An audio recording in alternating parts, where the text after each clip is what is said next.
उसका बेटा, उसका देवर किसी को जगाती थी। कहती थी, राजा बाबू उठो, बहुत देर हो गई।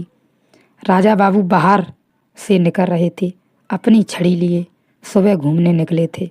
वह किसी को भीतर कहती थी कि राजा बाबू उठो, सुबह हो गई, बहुत देर हो गई, अब उठो भी, कब तक सोए रहोगे।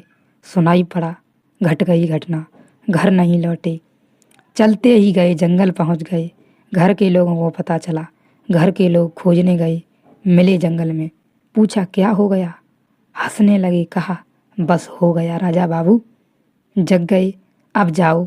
उन्होंने कहा क्या मतलब, क्या कहते हैं आप। उन्होंने कहा अब कहने सुनने को कुछ भी नहीं, बहुत देर वैसे ही हो गई थी, बात समझ में आ गई। सुबह का वक्त था, सारी प्रकृति जाग रही थी।